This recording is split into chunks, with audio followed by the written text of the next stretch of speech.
Hi, everyone. Welcome to this webinar. We're going to talk about all the exciting things about AI and how we are trying to be resilient against our new world. That includes AI and agents and everything that's being talked about in the stock market and everywhere else. So with that, I would love to start. My name is Ash Ahuja. I'm in Gartner as part of our advisory group, where we work with CISOs and really help them no matter what size, scale, industry, position they're in. I've been doing that. I've been doing security for about 26 years now, been in software engineering prior to that, and would love to get each one of our panelists introduce themselves before we start the discussion. So Kendra, let's go with you and start there. Sure. Yeah, Kendra Cooley, currently the Senior Director of Security and IT for Doppel. So I've been there for about 2 years, building their entire program from the ground up. Previous to that, I built security programs for Flock Safety and Webflow. So that's been kind of a bulk of my 15-year career in security. Excellent. Jonathan, you want to go next? I'm Jonathan Jaffe. I'm the CISO at Lemonade Insurance. I've been in security, I was calculating at ASH at 28 years now, since 1997. So it's a fair bit. I did take a break for about 7 years, and I am still a bar attorney, and I practiced plaintiff litigation for a while there. Lemonade is a high-tech insurance company, and it's in the space of AI before it was the current Gen AI buzzword. Excellent. Thank you. Miyachi, how about you? So I'm Amikai Schulman, currently CTO and co-founder for No Code Security. I've been in the industry for 35 years now. Started in the military, and then spent most of the time after that in the vendor side. I was co-founder of Imperva, and I've been doing application security, I think since before it was called application security. Nice. Excellent. The perfect panel to have a discussion on what we are calling proactive resilience for the webinar today. And we're really trying to figure out how are things changing, right? Resilience came up as a really big focus area. I would say at least 4 or 5 years, everybody really started doubling down on what they're actually doing about resilience. A lot of maturity has happened, a lot of improvements have happened. I would say people have been becoming a little bit more focused on resilience. I don't think anybody is still perfectly resilient even today. It's still a work in progress for most places, and especially with the hybrid world that we live in, right? Things have been interesting in terms of how do you actually bounce back from where you are. Disaster recovery is one small aspect of it. BCM is another small aspect of it. But overall resilience, how do you do that? Now with the whole changing landscape that's happening, would love to try and discuss a little bit about first the onslaught, right? The onslaught of a lot of threat intel that comes at each one of you, right? There's tons of things that are coming from official channels, unofficial channels, vendors. How do you really try and figure out what's actually important? What do you absolutely have to do? And what is it that you can afford to not fix right away? Everybody has backlogs, but how do you decide how to prioritize what's critical, what's could be a business limiting threat or a vulnerability that absolutely needs to be fixed, and how do you remove the noise from what's to be done? Whoever would like to go first. I'm happy to start if Yeah. Okay, cool. Yeah, so I kind of think about this as, like attack surface management. The attack surface management is really going to give us everything, right, that we need to think about on a day-to-day basis. But all of the threat intel feeds that we see on a day-to-day basis are more likely to tell us kind of like what's going to be used next, to help us really decide like what we can put on that back burner and then what we actually need to be focusing on. So like my team's perspective, there's a few things that we really take into consideration. And it's like the reality of something actually being exploitable, whether or not it's reachable, and also like what the blast radius could be if it were to be exploited. So if this potential finding or vulnerability could lead to some sort of privilege escalation, then obviously that's going to be something that we want to focus on first. And I always talk to my team about kind of the analogy of like, if you were to work in an ER, you want to attend to the patient who has that bleed versus somebody who has a sprained ankle first. And it goes back to that old adage of something that we've probably all heard and said many times, which is if everything is critical, then nothing is critical. That's great. Do you use any, just to double down on that just a little bit, how do you actually take it to the next level? How does the team really figure out or test whether this is actually exploitable or not? Do you rely on vendor feeds? Do you do your own lab? Do you do where do you make those decisions? Yeah, it's always been a mixture of both for me and my teams. I've been very fortunate to have a lot of great folks who have, like penetration testing backgrounds. And so they're able to really poke and prod at things and see whether or not something is actually exploitable. So that's always very helpful, along with, some of the intel feeds that we have access to. And then also there's, your gut feeling. Like a lot of us have a lot of experience in this space. And so sometimes we can look at what a potential issue is and say, hey, I've seen this before. I know what the potential impact is here, and then we can reprioritize that way. But there's always a lot of different signals and also noise that are trying to dictate how we prioritize things. So it's really just about being able to juggle those. Got it. Excellent. Who would like to go next? I could say something from the other side, because yeah, please. I would love to hear your perspective. Because we're the ones generating the vulnerability information for enterprise in our Right. domain. And imagine in our domain where we look at an organization with 10,000 no coders who create tens of thousands of software pieces a year. You can imagine that there are quite a few new vulnerabilities every day, and it's crucial for us to deliver for our customers enough information to make the decisions that Kendra just talked about. So what we try to do is really connected to the attack surface, for example. So what is exploitable from the outside, what's not. We also connect with them, and this is, I think, crucial to what is the data that is at stake here. So is it a piece of software that is accessing, some sort of personal files for people, or some, esoteric SharePoint repository, or is it accessing crown jewels of the organization? And then for exploitability, we do a number of exercises to try and figure out how exploitable are things that we discover. One of the things that we like doing is provide as a CTF exercise from time to time, not the real thing, but a mock of the issues, and figure out how much time it takes to people to solve these challenges.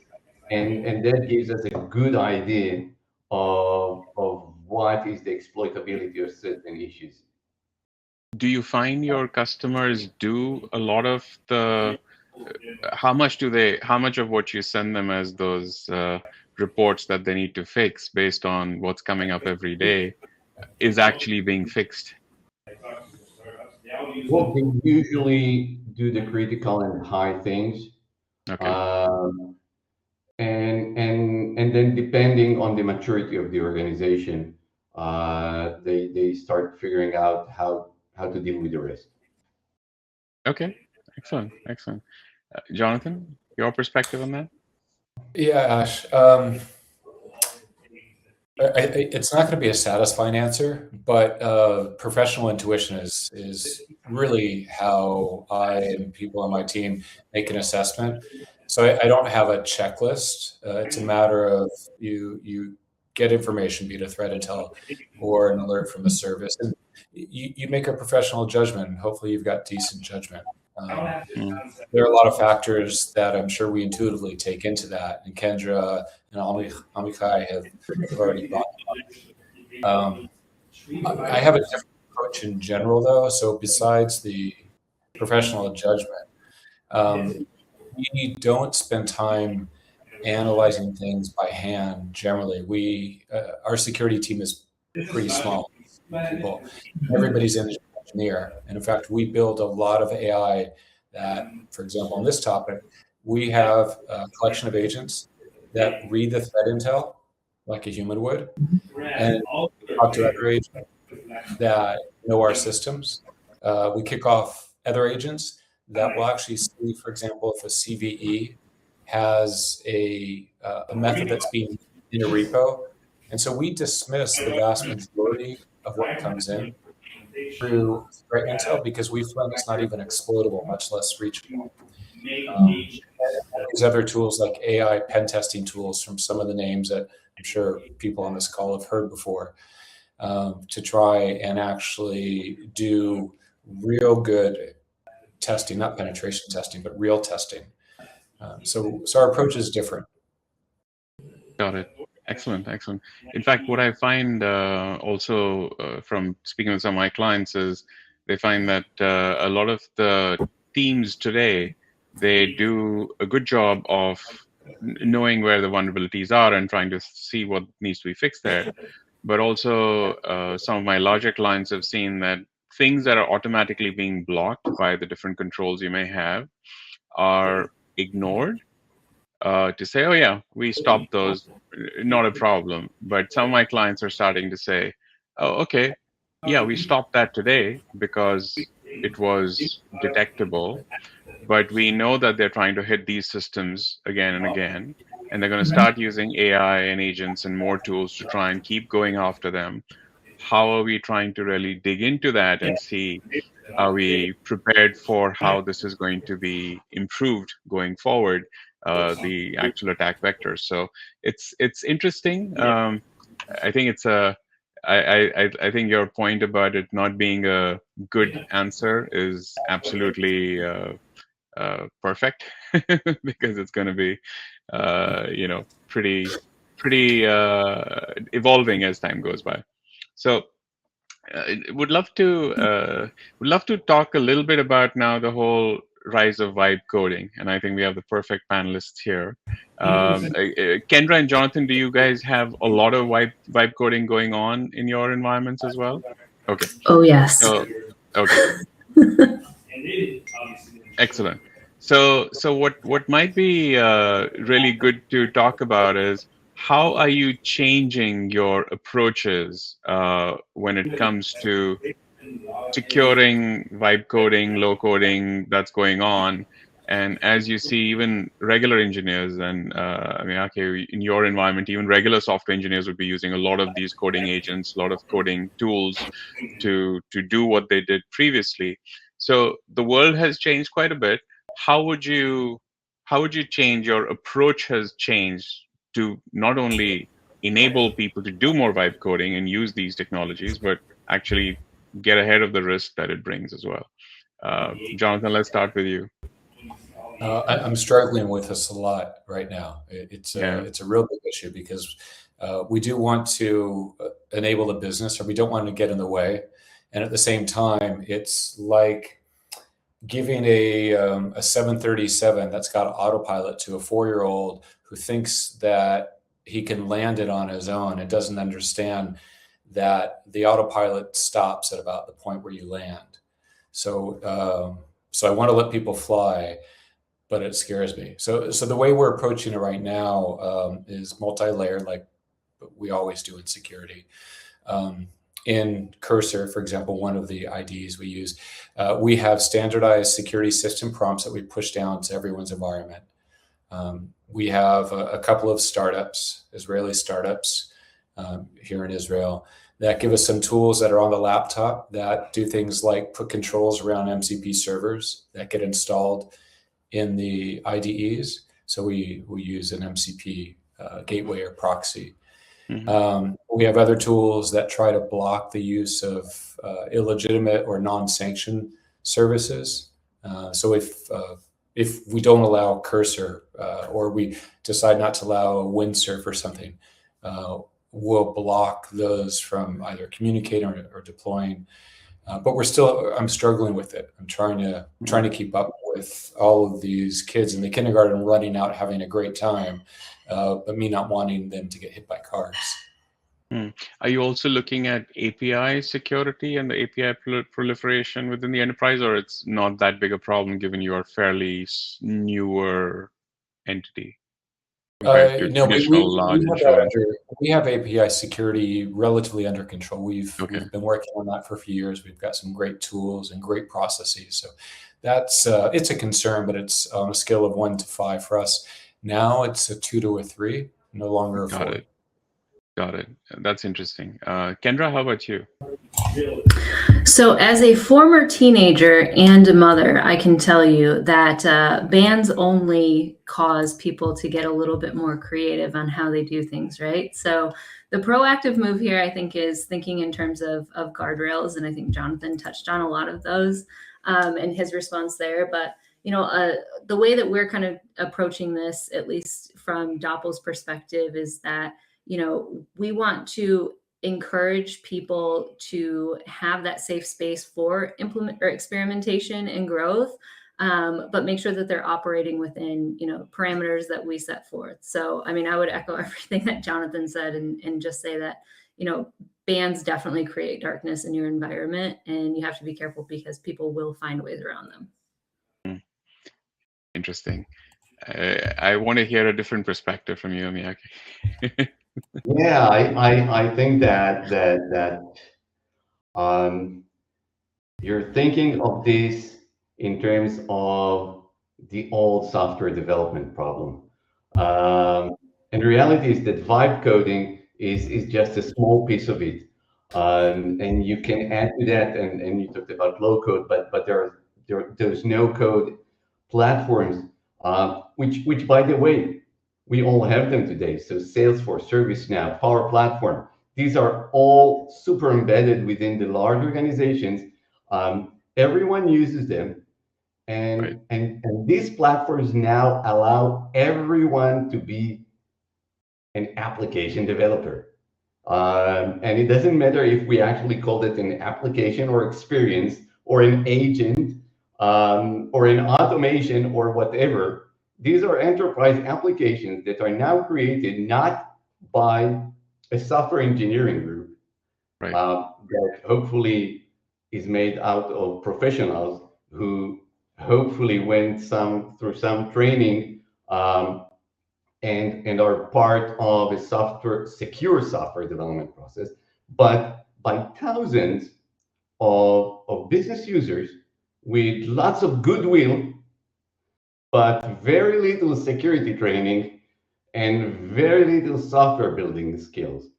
And they are creating applications like crazy with these tools that are by the way, sanctioned. So there is no ban on Power Platform or ServiceNow or Salesforce. And the way we think of secure development lifecycle today must change in a way when we think about these people. The whole concept of, okay, I'm now designing an application, creating it, and then testing it, and only later deploying it to production, that's all gone, okay? I'm thinking of something, I'm writing a prompt, I created an application, I click save, so, and it's running. So what's the solution though? So we all agree that that's the problem, but what's a good approach? So I think the only approach is use automation. So use automation against the quantity, and you talked about it. You need automation, so you can't rely on scans and triage by security teams to go over all this stuff there. That's one thing. And the other thing, we talk a lot about shift left in standard software security, and we're not there yet, but we kind of make do with what we have. There is no way to do application security in the domain of no coders without really shifting left. If you don't quickly distribute the burden back to the developers in terms of responding to issues, fixing the vulnerabilities, without security people in the loop, you're not going to make it. So I think I think part of the problem is you can't do it with people because you don't have enough people at the rate of application development. And so you need tools that are AI security tools that are analyzing the applications either as they're written or as they're committed or as they're being deployed, or all three is how we do it. But you have to automate the analysis so you can enable non-developers to create applications so the business can move forward quickly. Exactly. And it's the easier part, automating the analysis. The more difficult part is really sending back the results to those citizen developers in a way that they can understand them and quickly act on them. And you know, you could use some AI there, but it's mostly understanding people there and finding the right way and the right communication and the right tools to provide them that would, you know, at the end of the day, allow them with a single click to fix what they've created. And you know, I have to say, this is what we're trying to do on a daily basis. Right, right. And something else you mentioned earlier, that these are not software engineers. I would even postulate, and it's been something I get on a soapbox, is the number of people. I live and work in Silicon Valley, so come across a lot of people who call themselves software engineers, and the amount of quote unquote engineering that even regular software engineers are doing who call themselves that is highly debatable. Just because you can write code does not make you an engineer. It's only when you've actually gone through training and trying to build things in a manner where engineering principles are taken into account. That's again, sorry, Jonathan, I see your hand. Go ahead. Well, it's like calling a DJ a musician. You're really just a playlist organizer. Yes, exactly. And I get on and I have a lot of friends who are engineers, and I keep giving them crap when they're talking about, and I keep saying, yeah, for the security people, you guys have given us immense job security because you just keep producing crappy code. And I think the vibe coding is just going to do a lot more of that, interestingly.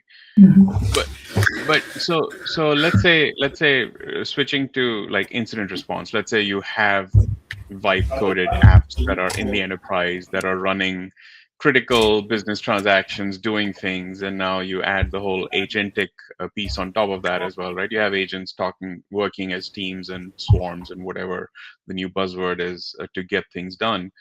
When it comes to incident response, how does incident response look like in this current context with where you don't have vendors you can go to and say, where is the patch? This is vulnerabilities. It's your responsibility. Now, all these vulnerabilities are homegrown through vibe coding. How do you think about incident response in terms of how it needs to move and shift? What becomes more critical and important in this world compared to what was there before AI and coding and agents? Whoever would like to take a crack at it first. I'd say not me. I'd like to stay in the vendor side and not handle incidents.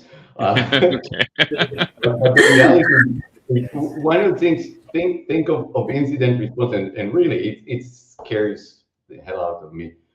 You have an incident and you have a code that, as you said, is not written by a third party who's responsible for it, but not even by your insider. It's vibe coding. So there is code, but no one really knows the code inside out.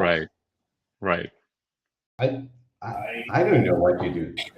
Absolutely. And it's interesting. I will add one more wrinkle to that. When I talk to some of my software engineering friends who are working in some of these large tech companies and how they're using vibe coding and some of these coding agents, they're using it, still doing, first they started trying to use just prompts to have it build things, right? And they found it sucks at doing that. So you need to be more prescriptive in how you want to use it. So now they've started planning it out more properly. You use it to do prototyping. Then even before deployment, they have it write the Terraform scripts and all. They try and take the engineering process to make sure it does add productivity to what they would do, but they know each one of those steps and how it's being done, which is very different from our citizen developers doing vibe coding, right? They are doing prompts to like build me an app to do this, or build me a report that does this, or build me a transaction or some kind of a processing that does X, Y, Z, and they're going all the way right through deployment using that. So to your point, you don't know where the code has come, where is it running, how has it been deployed, how has it been configured. All of that is an unknown. So, Kendra, sorry, I didn't mean to interrupt you, but I thought that was an interesting difference to bring about as well. Yeah, no, that's definitely really interesting, and kind of like going back to the last question too, in terms of vibe coding and how this is changing how we have to think about our defenses. We, as security professionals, always have to operate under the assumption that an accident's going to happen, and what can we do to kind of reduce them. What I keep seeing more and more in the incident response space, especially with how much things are advancing from an AI front, is this idea that we can completely remove humans from the loop. And I think that is highly problematic. I think the thing that I'd like to see in the IR space, especially as AI continues to kind of evolve and adapt, is not the removal of humans from the process, but like, how can we prevent humans from delaying us from taking the steps that need to be taken when something actually happens. So like thinking about, if you're in a car accident, you're not going to stop and ask like, hey, car, can you please deploy these airbags? Like, no, please just deploy them. And it's the humans who need to still be aware enough of all of these threats and what our attack surfaces is to be able to write those rules that then these tools can go out and execute on our behalf when we are sleeping at 2 o'clock in the morning to contain that issue. It's, the speed in which we respond to incidents now, especially from a containment perspective, has to happen in milliseconds, because AI has not only enabled ourselves to, vibe code problems into our systems, but it's also allowing the attackers to vibe code infrastructure that is multifaceted across all of these multiple channels, that become very difficult to detect and take down. True. I have a question on that. Wasn't that the entire promise of SOAR, that it will automate this? No. SOAR was still and is still deterministic, right? The idea is that you see an action and you take sequential or collateral steps. It was never meant to be dynamic until Gen AI came into the picture. Right. So I not to be coming across as contrarian, but I think, Kendra, what you said doesn't fit with where I think the industry is going and what I, as a buyer, want and what I'm starting to see. So we're starting to see companies come out, and we're also building some of this stuff ourselves, but I'm seeing companies do a better job on what we're doing. They're building systems that read threat intelligence, like I talked about before, also understand your logs in your environment, and then they're starting to build detections and responses. They also have, and stuff that we've also built agents where we can look at an alert that comes from a detection that we've built or someone else has built. And we just say, I think I'd like you to augment this with useful information. The agent says, I see it. I've got the IP. I can get the geolocation. I can correlate the user between two different systems. This is our agent that figures this out. These things are working in near real time as we give threat intelligence feeds to agents. Those agents say, I think I could figure out a way to write a detection based upon this issue that Cloudflare just published on its blog site. And I think the only answer is to have things that do this pretty autonomously. It doesn't mean that there won't be people involved making final judgment, but I think you're better off hiring engineers who are making these agents do these systems themselves. Yeah, no, I think that's definitely a very interesting point. And I think like the less we can have the human involvement in there, definitely AI is able to operate far faster than any of us. But to say that we can completely remove the human from that loop, I just don't think is possible at this particular time. Yeah, agreed.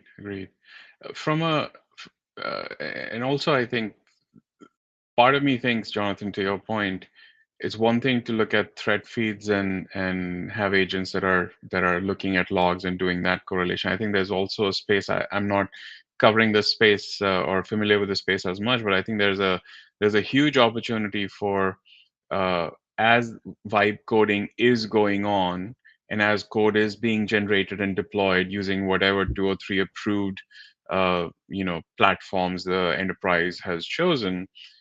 That's where more analysis and automated agentic analysis needs to be done of what's going into deployment rather than waiting for when there's an actual incident that now needs to be figured out. Because to Kendra's point, even if you had a human in the loop, if there are 5,000 vibe coders in your enterprise who are writing code and you have 2 people that are the human in the loop, chances are you won't have enough throughput. But if you did have some kind of an agentic model looking at and scanning your code that's going out to say, okay, here are things that don't seem to be fitting our guardrails or guidelines as far as how we want to, they don't look to be designed with as many engineering principles that we think we should be using.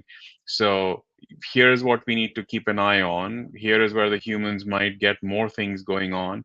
Because if a human doesn't know where the code is, who's written it, they are going to take a long time to try and figure out what actually happened and what's being fixed. And go to the LLM vulnerability side, right? How do you patch a vulnerability in a model? Yeah, the products already there that are looking at code and they're issuing PRs to correct that code. I mean, preemptively. And that will be how code is developed. Agents will be writing code. Other agents will be that have a specific focus on security, on code quality. There will be a different series of agents. We're already doing this. And so code will be written and corrected by agents. We still use people to review PRs because the technology is still new. But there's a future where that is less and less likely, and that future is not far away. Kind of tying back to the whole theme of resiliency here and just, like business impact. I'm curious how you think about incident response when it comes down to those scenarios where a decision needs to be made to say like, hey, we have to stop this service, which is going to have customer impacts. Do you actually want to be reliant upon an automated AI agent to make that decision? Or is that, that's where like that human, okay. Yeah, probably not before I retire, which isn't that long off. But no. I hope not before mine either. But I do want an agent to collect all the information and give me its initial summary, so I don't have to spend 6 hours doing that under duress. That is what I want, and that is what's out there now. Completely agree. Switching gears just a little bit more to the business and the business resilience side, as Kendra pointed out again, how are the 3 of you talking about additional risk or new risk to the business? Because what I find is that's where there is a delta. The security community understands a lot more of how these things have potential risks, what can go wrong. The business side is more focused on disruptions, business benefits, how AI is going to move our company into the future and help us make a lot more money, use less resources, and make more profits, right? There's a big delta in there. So in terms of communicating risk and trying to get more engineers, to your point, Jonathan, to look at building some of these capabilities, or looking at what kind of people you need to add, and how you want to change your security operating model. How are you talking about risk in each of your companies when it comes to AI, agentic AI, vibe coding, and what you need to be able to do for being able to do incident response, additional capabilities you need to build to support all of that. How is that? How do you discuss that with the business folks? Uh, any one of you, whoever wants to go first. You want to go, Jonathan, with your awesome legal background? I will say that I really am not very good about it. So I don't have much to say there. It's an area I'm not comfortable in. I don't think I do a good job of communicating that risk appropriately. Okay. Excellent. Kendra, how about you? I would definitely agree with that to a point. I think, risk is one of those topics that's always really difficult because you have different opinions on all sides of the fence, where you have certain executives who are like, hey, we need to use AI because we need to move as quickly as we possibly can. And then you have those folks that maybe are more like me, who are a bit more risk adverse, who are like, all right, yes, understood, but let's actually critically think about how we're utilizing these things and what the impact on the service that we're providing to our customers could be. For most businesses, it's the bottom line, the dollar that's coming in, the customer trust, and all of that sort of thing. So a lot of the times when I'm trying to communicate risk back to my executive team, I have to try and tie it to the overall impact of the business, because I can talk about security and breaches and vulnerabilities all day long, but that doesn't translate. So you have to figure out what communicates, or what really pulls at their heartstrings, and kind of dial into that. And I think that conversation just adapts based on who you're talking to. Probably not the best answer there, but roundabout way. No, sounds good. Like it's a challenge most people have. How about from a product side? How do you think about that?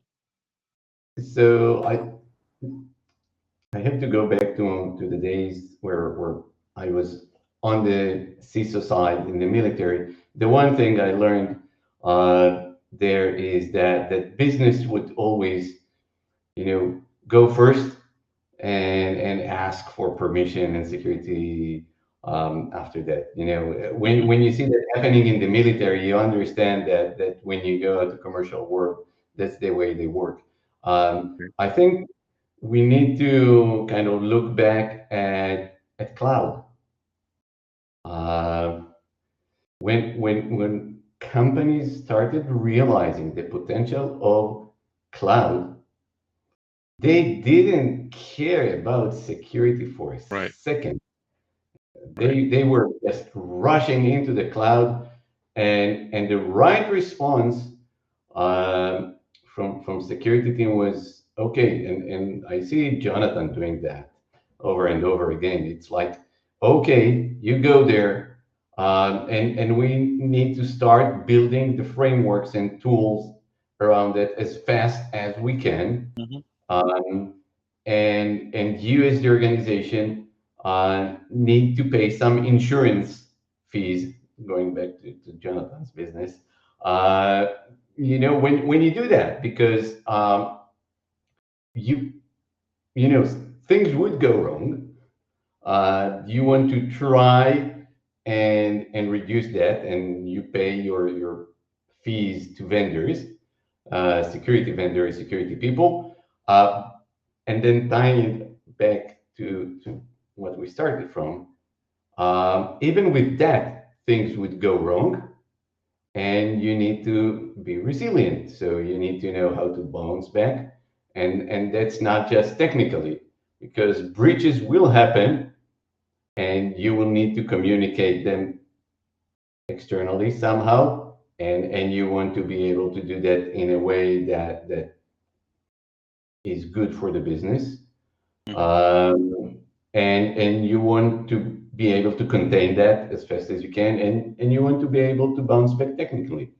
And unfortunately, that's the job of the security industry. That is true. So let's talk a little bit about your cloud example. Was really good because it also brings into play the easiest part of your jobs, which is third-party risk management. So you talked about everything that you are doing within your own environments, but each one of your third parties is doing the same thing in their environments, and they're processing your data, your business, supporting, providing critical services.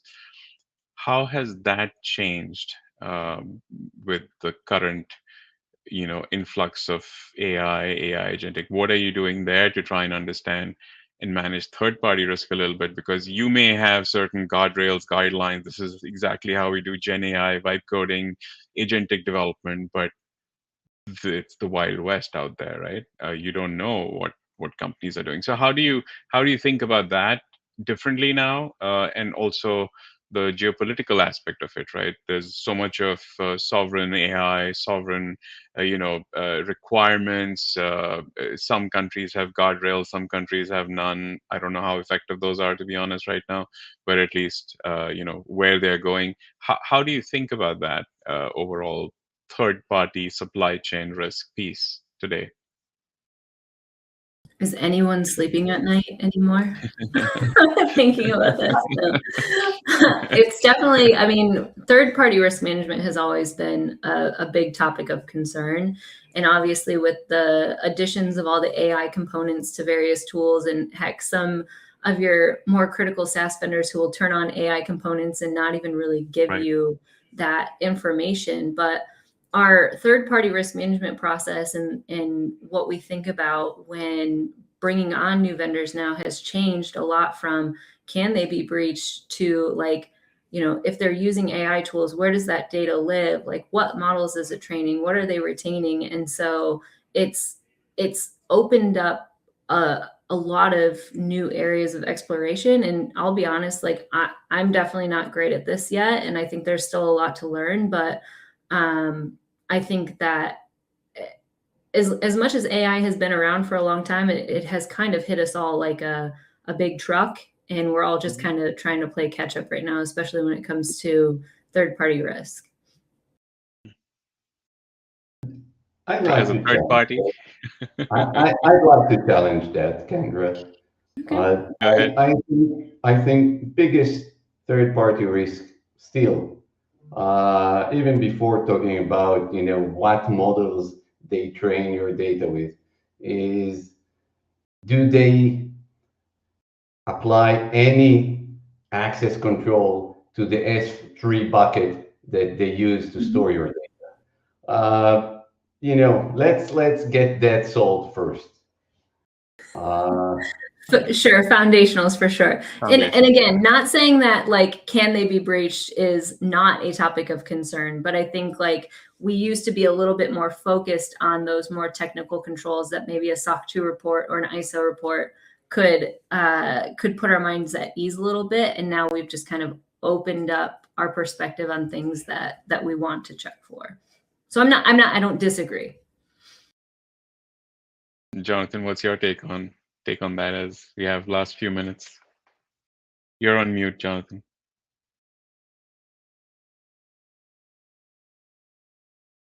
Trying to manage third-party risk, I think, is one of the more inefficient areas of our job.